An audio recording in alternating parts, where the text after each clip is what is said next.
अगर मैं आपसे कहूं कि आप पिज्जा, मैगी, बर्गर में सबसे पहले क्या खाना पसंद करेंगे, तो ये आपकी पसंद बताएगा, मात्रा नहीं। यही है क्रमवाचक उपयोगिता। वेलकम टू फ्यूके एजुकेशन। मैं रश्मि परिहार आपके लिए क्लास 12th की इकोनॉमिक्स लेकर आई हूँ, जिसका हम पढ़ रहे हैं सेकंड चैप्टर। सेकंड चैप्टर का ये है जो हम आज टॉपिक कवर करने वाले हैं, उसका नाम है क्रमवाचक उपयोगिता। तो चलिए स्टार्ट करते हैं आज की क्लास। तो हमारा जो आज का टॉपिक है क्रमवाचक उपयोगिता। अब ये क्रमवाचक उपयोगिता क्या है? ठीक है, अब आपको नाम से स्पष्ट हो रहा होगा, नाम से ही डिफाइन हो रहा है कि क्रमवाचक, क्रम मतलब कि जैसे हम नंबर देते हैं कि इसके बाद इसका क्रम आएगा, इसके बाद इसका नंबर आएगा, ऐसे। ठीक है, तो चलिए देखते हैं। जब उपभोक्ता अपनी वस्तुओं की पसंद को मात्र क्रम क्रम देता है, नंबरिंग देता है कि पहले ये हम लेंगे, पहले मुझे ये पसंद है, फिर इसके बाद ये पसंद है, फिर ऐसा। ठीक है, तो जब हम क्रम देते हैं, पहली पसंद, दूसरी पसंद आदि के रूप में व्यक्त करता है, ना कि उन्हें कोई निश्चित संख्या के रूप में। मतलब इतनी सी बात आपको ध्यान रखनी है कि क्रम में हम इसको डिफाइन करेंगे, इसको जो हम एक्सप्लेन करेंगे वो क्रम के रूप में होगा, ना कि संख्या के रूप में। तो हम यहाँ पे देखते हैं, हमने क्रम दिया है, किसी भी वस्तु को हम क्या करेंगे, क्रम देंगे। पहली ये जब मुझे ज्यादा पसंद है, ये उसके बाद पसंद है, फिर उसके बाद हम मुझे ये पसंद है ना। लेकिन उसे हम संख्या में नहीं बताएंगे, जैसे कि 10 यूटिल या 20 यूटिल, 10 यूटिल या 20 यूटिल। तो इसे क्रमवाचक उपयोगिता कहते हैं। ठीक है, अब मुख्य बिंदु कि मात्रा नहीं, केवल क्रम उपभोक्ता यह नहीं बताता कि कोई वस्तु कितनी अधिक पसंद है ना। केवल यह बताता है कि कौन सी वस्तु दूसरी से अधिक प्रिय है। मतलब कि यह नहीं बताता कि उपभोक्ता यह नहीं बता पाएगा इसमें कि वस्तु कितनी अधिक पसंद है, बल्कि वो यह बताएगा कि उस दूसरी वस्तु से ये मुझे पहली वस्तु ज्यादा पसंद है। उसको क्रम देगा कि कौन से हमारा फर्स्ट नंबर पे आना चाहिए, कौन सा सेकंड नंबर पे, ऐसे क्रम करके वो वस्तु को देगा कि भाई मुझे सबसे पहले नंबर पे ये पसंद है, दूसरे नंबर पे ये पसंद है, इस तरह से। ठीक है, तो ये हमारी जो है क्रमवाचक उपयोगिता का हम तुलनात्मक जो मूल्यांकन देखते हैं कि मान लीजिए एग्जांपल है आपके सामने कि यदि उपभोक्ता को आम से ज्यादा सेब पसंद है, एप्पल है और मैंगो, अब उसको उसमें से ज्यादा क्या पसंद है, भाई हम देखते हैं कि एप्पल पसंद है या मैंगो पसंद है। तो सेब और से मान लीजिए उसको क्या पसंद है यहाँ पे कि आम से ज्यादा सेब पसंद है और सेब से ज्यादा उसे केला पसंद है। तो यहाँ पे अब वो क्रम कैसे देगा, ठीक है, देखते हैं कि आम है, सेब है और केला है, तो उसे सबसे पहले क्या पसंद आया, आम पसंद आया। ठीक है, उसके बाद सेब पसंद आया, उसके बाद केला। तो देखिए यहाँ पे इससे ये तो आपको पता ही है कि भाई इसका मतलब क्या होता है कि जो हमें ज्यादा जिसको हम जिस चीज को ज्यादा दिखाना है, इसके लिए हम इसका यूज करते हैं। तो यदि उपभोक्ता केवल आम से ज्यादा पसंद है उसे, फिर उसके बाद सेब पसंद है, फिर उसके बाद केला, तो इस तरह से वो अपनी पसंद को क्रम देगा कि आम, फिर सेब, फिर केला। ठीक है, अब संकल्पनात्मक आधार पर अगर हम देखें तो यह देखते हैं कि यह सिद्धांत इंद्रधनुष की वरीयताओं है ना कि जैसे पर आधारित होता है। जे.आर. हिक्स ने क्या बोला था और आर.जी.डी. एलन द्वारा प्रस्तुत किया गया था। इन्होंने कार्डिनल यूटिलिटी की आलोचना करते हुए ऑर्डिनल यूटिलिटी की संकल्पना दी थी। ठीक है, इन्होंने जो किया यहाँ पे कार्डिनल को नहीं, ऑर्डिनल को, यूटिलिटी को जो संकल्पना दी थी, ये जो थे कौन थे, ये जे.आर. हिक्स थे और यहाँ पे आर.जी.डी. एलन थे, इनके द्वारा ये प्रस्तुत किया गया था। ठीक है, इंद्रधनुष का मतलब यहाँ पे है जो उसके इंद्रधनुष आपने देखा है तो उसके आकार का है, जो अभी हम कर्व बनाएंगे तो देखेंगे।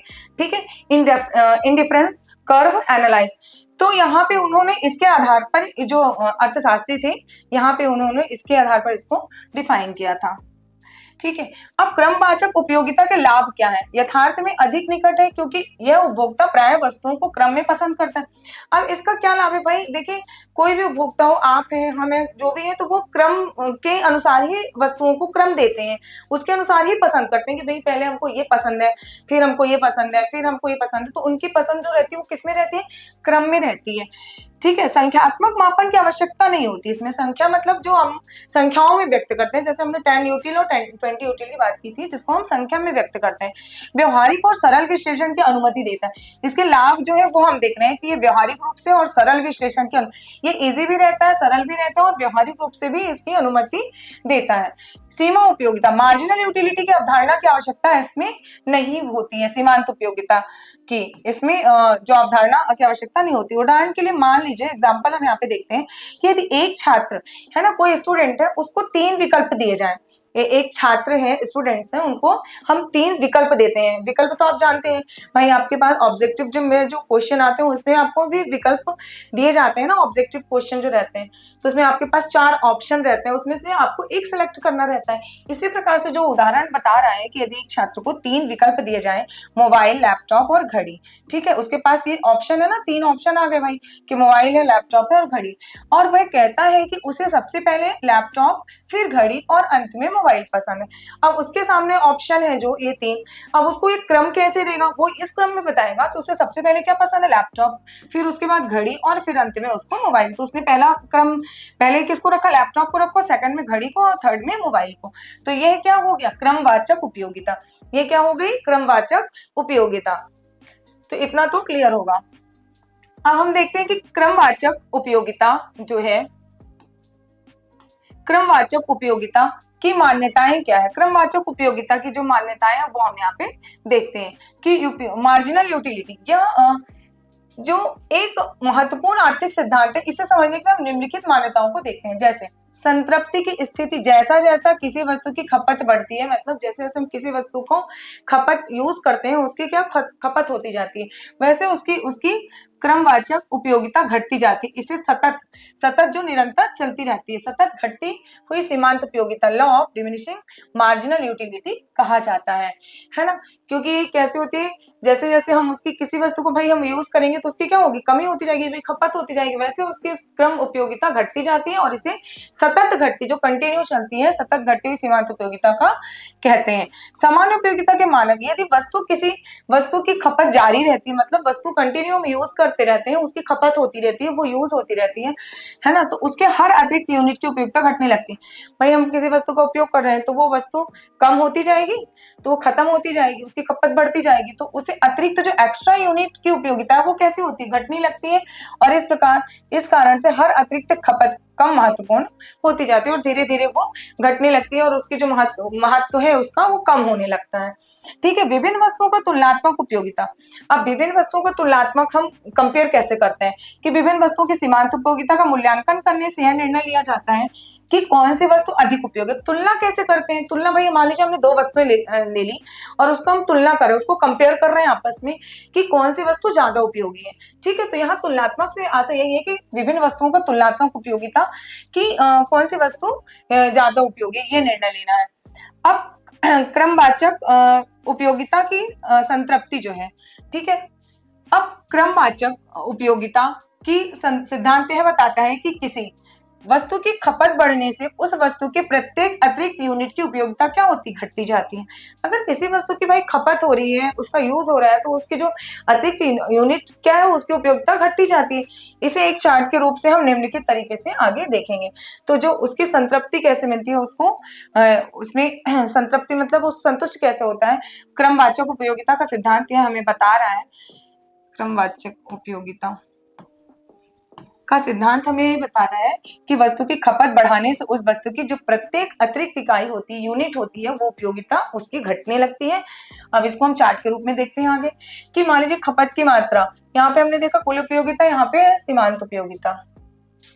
ठीक है, तो यहाँ पे हमने ये जो है ये इकाइयां हैं, तो यहाँ पे कुल उपयोगिता हो गई, सीमांत उपयोगिता हो गई। अब हमने देखा कि 10, फिर जैसे जैसे कुल उपयोगिता क्या हो रहा है, बढ़ती जा रही है, कुल उपयोगिता बढ़ती जा रही है और यहाँ पे सीमांत उपयोगिता क्या है, वो घटती जा रही है। सीमांत उपयोगिता कैसी हो रही है, घटती जा रही है, कुल उपयोगिता कैसी है, बढ़ती जा रही है। जैसे यहाँ पे हम देखते हैं एक छोटे रूप में,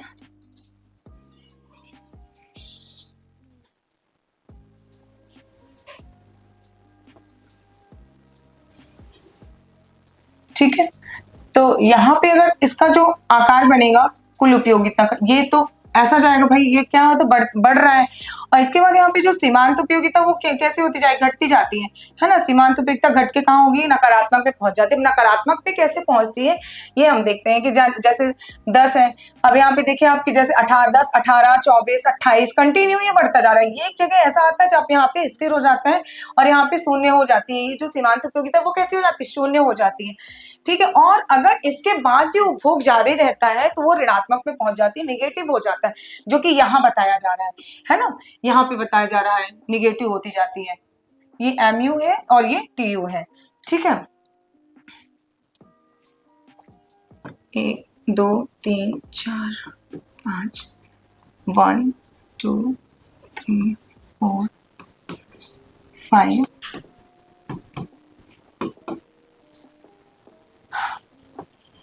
ठीक है।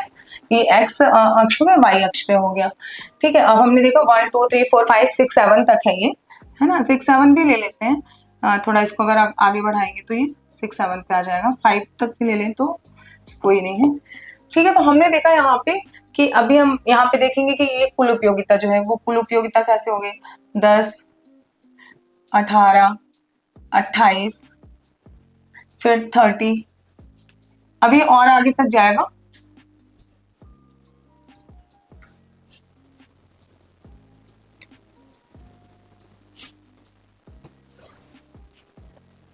थर्टी 30 और 28, ठीक है। ये y अक्ष हो गया। आप इसको अच्छे से बनाइएगा, प्रॉपर जैसे बनता है। यहाँ पे मैंने आपको सिर्फ एक आइडिया के लिए बना दिया है, तो आप देखेंगे हम कि कैसे होता है। फिर अब आप देख रहे हैं कि कुल उपयोगिता क्या है, बढ़ती जा रही है, कुल उपयोगिता बढ़ती जा रही है, जो कि हम कर्व में भी दिखा रहे हैं। और यहाँ पे जब सीमांत उपयोगिता क्या है, घटती जाएगी। अब जैसे यहाँ पे 10 था, फिर 10 हो गया, 8 हो गया, 6 हो गया, 4 हो गया, 2 हो गया, फिर वो ऋणात्मक में पहुंच जाएगी -2।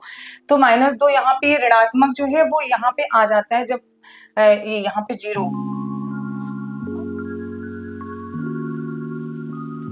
इसको फिर से बनाते हैं, चलिए इसको फिर से देखते हैं एक बार। इस सीमांत उपयोगिता, ठीक है। ये y x और y 1 2 3 4 5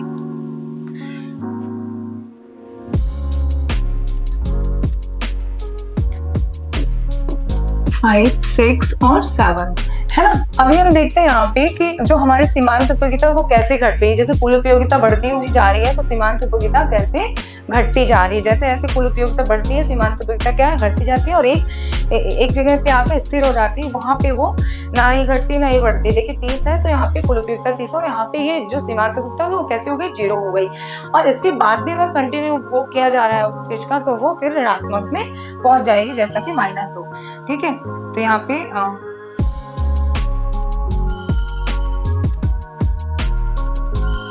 -2, ठीक है। अभी हम देखते हैं कि यहाँ पे 10 8 6 2 0, ठीक है। थोड़ा और ये नीचे आएगा 0,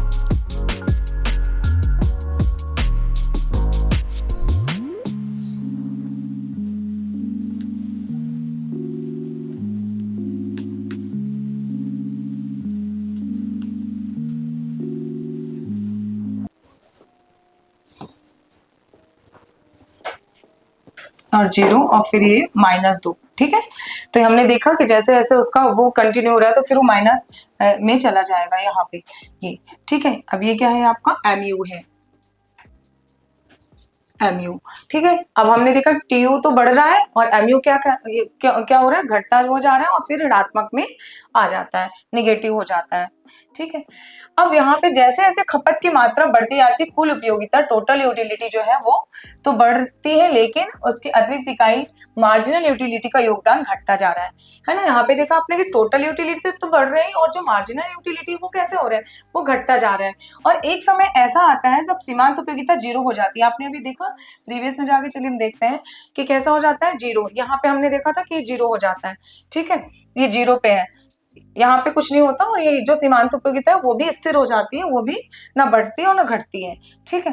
तो अब यहाँ पे आप देखिए कि 0 हो जाती है, यानी कि अगली इकाई की खपत से कोई अतिरिक्त उपयोगिता उसको नहीं मिल रही है। जहां पे स्थिर हो गई और सीमांत उपयोगिता 0 हो गई, वहां पे उसको भी कोई अतिरिक्त इकाई जो है उससे कोई उपयोगिता उसको वहां पे नहीं मिल रही है, ठीक है।